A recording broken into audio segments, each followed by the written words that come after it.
Tem muito tempo que eu tenho vontade de desabafar, mas eu não podia. Hoje, aos 62 anos, depois de tudo que passei, estou tendo a oportunidade e a coragem de fazer isso pela primeira vez na vida. Aqui, não aconteceu comigo.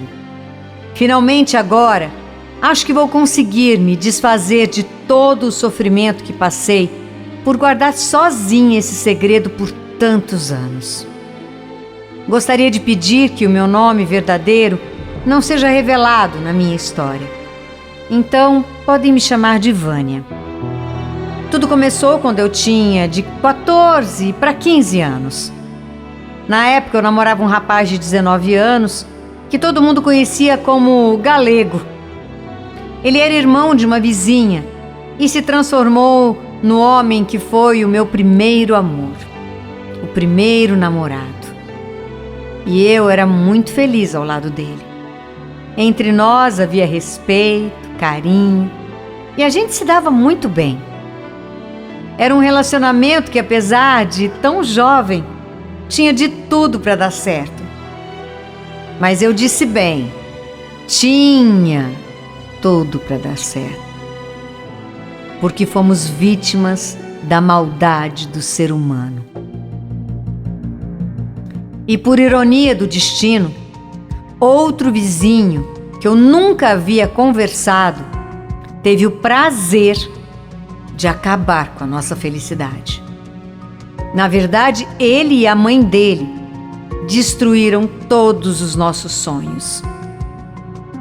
Nessa época, eu ajudava alguns vizinhos que não sabiam escrever a mandarem cartas para pessoas, parentes, amigos que moravam longe. Foi quando essa senhora, mãe desse rapaz, me pediu ajuda para que eu escrevesse uma carta para ela enviar para a irmã que morava no norte. E é claro que eu ajudei, lógico. Não me custava nada poder ajudar. Então eu fui. Mas quando cheguei na casa dela, ela estava ocupada no tanque lavando roupa. Oi, tudo bem? A senhora quer que eu volte mais tarde? Não, menina, imagina. Senta aí que eu tô acabando.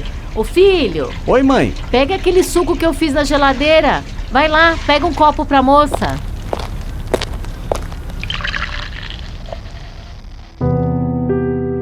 Eu não suspeitei de nada, não tinha malícia nenhuma e aceitei. Mas não cheguei a tomar nem meio copo. Nossa, que estranho. Tá me dando um enjoo, uma sonolência. Eu acho que eu vou desmaiar. Eu jamais podia imaginar que eu tinha sido dopada por aquela mulher. Depois de um tempo, eu acordei atordoada, tonta, enjoada, mal sabia onde eu estava. Aos poucos eu fui recuperando a consciência, mas eu estava sentindo fortes dores na minha barriga e até achei que fosse cólica, mas não era. Infelizmente, quando eu consegui assimilar tudo que tinha acontecido comigo, eu percebi que eu havia sido abusada sexualmente pelo filho daquela senhora. E dali em diante começaram as ameaças. Escuta aqui, Vânia. Agora você é a minha mulher. O quê? É isso aí que você tá ouvindo, viu? Você vai desistir daquele seu namoradinho pra ficar comigo. E tem mais. Ouve bem que eu vou te falar. Se eu pegar vocês dois juntos, eu acabo com a vida dele, hein? Tô te falando, já tô te alertando. Eu tinha muito medo do que ele era capaz.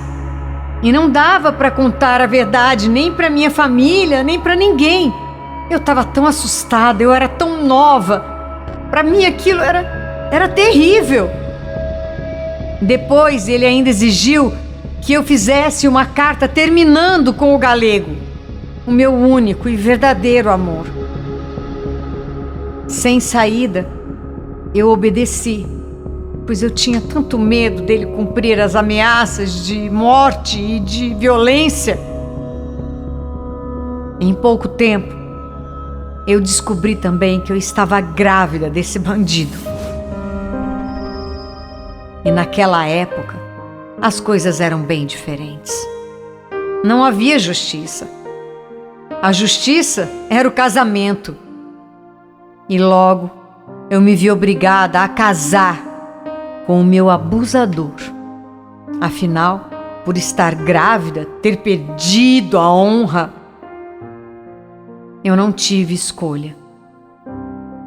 Imaginem, eu me casando com o homem que eu mais odiava no mundo, jogando minha vida toda pela janela, sem poder fazer absolutamente nada. Meses depois, a minha filha nasceu. E eu vivi 3 anos nesse sufoco, nesse desespero, nesse inferno. Eu só pedia a Deus para me livrar de tudo aquilo. Eu ainda tinha esperanças de voltar um dia a ficar com o meu primeiro amor. Mas ele já havia se mudado para o interior. No começo do meu casamento, o Márcio, vamos chamá-lo assim, era muito agressivo. E na primeira vez que ele tentou me machucar, eu até consegui me defender. Foi aí que eu saí de casa e não voltei nunca mais. Mesmo separada, eu nunca tive liberdade, pois ele ainda continuava com as ameaças e me perseguia onde quer que eu fosse. Arrumei um emprego e, por um tempo, até tive um pouquinho de paz, porque eu ia e voltava para o emprego com o meu pai. Mas quando eu resolvia fazer hora extra, eu sempre tinha uma surpresa, porque voltava sozinha. E aí, inclusive uma vez, o Márcio me encontrou e me agrediu no meio da rua. Para minha falta de sorte, depois de 2 anos e meio, eu conheci outro rapaz que trabalhava na mesma empresa que eu. E ele grudou no meu pé de tal maneira que eu não conseguia me livrar dele e acabamos ficando juntos. Mas sem me consultar, ele pediu a minha mão em casamento por meu pai. E eu vivi outro relacionamento arranjado. Mas por um outro lado, eu comecei a ficar mais tranquila, pois eu já não era perseguida pelo Márcio.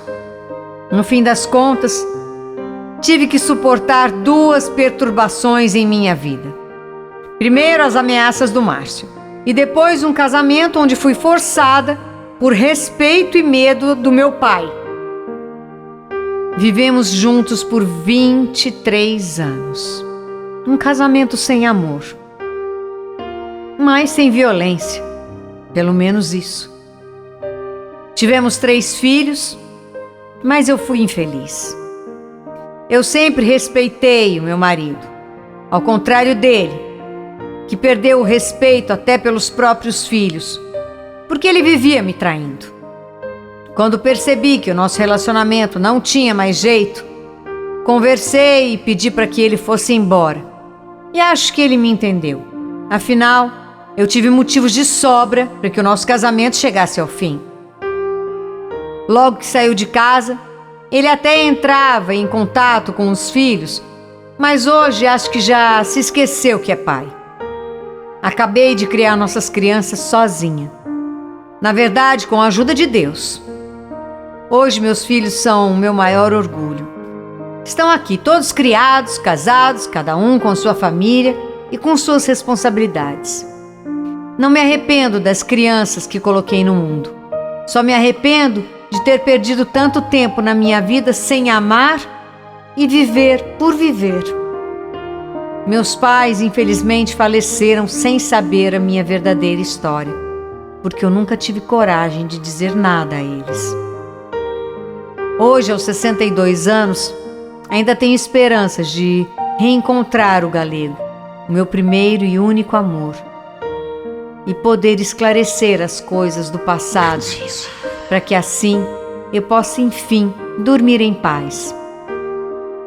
Até tive contato com os irmãos e uma sobrinha dele através de redes sociais, mas foi tudo muito vago. Sei pouco sobre ele, e o meu maior desejo é que por acaso ele esteja ouvindo o que aconteceu comigo, para que ele possa entender o que realmente aconteceu na época, o lado da minha história que eu nunca pude revelar. Aconteceu comigo.